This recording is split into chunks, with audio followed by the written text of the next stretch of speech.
Hey everybody, this is Rex at Watson's Marine. I'm going to show you a couple little tips, little tricks to do to some of your baits to kind of customize them a little bit.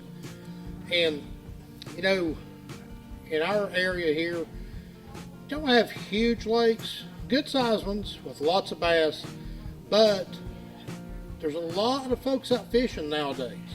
So sometimes you want to try to create something that's just a little bit different than what everybody else is throwing out there. So there's all kinds of little creative things you can do to customize baits. One of those, nothing more than the simple chartreuse dye. It's amazing what you can do with this little dye pen. They come already with a scent. We'll add a little bit of scent enhancement to your bait, and sometimes just the tiniest little deal. So as you can see, just a small little 4-inch zoom ringworm, very popular bait in our area. This particular color is called icicle. So a lot of folks like to use this particular little worm here as a trailer for a spinnerbait.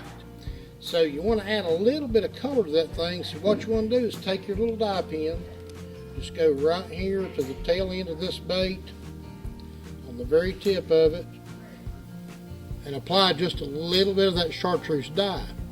And there's all kinds of explanations about how fish perceive this, but my personal one is, if you ever see a bluegill, a little small bluegill in the water, lots of times they'll have a spot or two on them that will have, actually it looks like a little bit of a chartreuse glow to them.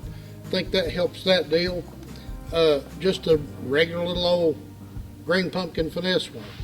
Sometimes the difference in catching them and not catching them is just simply taking just the tip of that tail and dyeing it chartreuse. And you really can't see it that distinctly out here just looking at it, but when you drop this thing in the water, that tail practically glows with that chartreuse dye on the tip of it. Sometimes that's enough to just draw a few more strikes that you ordinarily wouldn't get. So in customizing lures, there's so many things that you can do, and one of my favorites, I like to throw a spinnerbait and a jig. So on spinnerbaits, you'll run across times where you'll go in and get your favorite spinnerbait out, and the skirt on it has kind of fallen apart. So you want to kind of redo it, make it all look all fresh and new. Little skirt tool right here works really well. In any skirt, usually on jigs and spinnerbaits, one of these is called a tab. Okay, so generally you're going to use 2.5 tabs per jig or per spinnerbait. So then what we're going to do, in saying 2.5, we're just going to separate this one. So now we've got our 2 strips right here. We're going to lay this half strip on there. Then we're going to fold them over.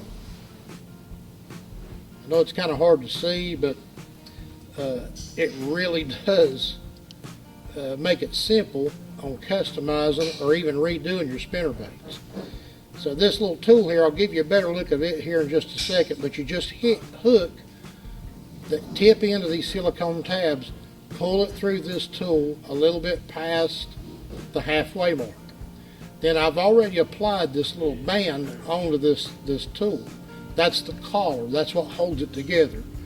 Simply just take your fingertips, slide it down to the tip, pop it right on, pull it out of the holder.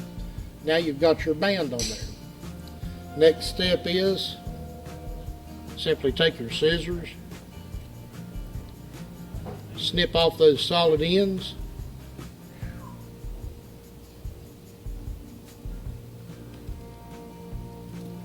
and there you go.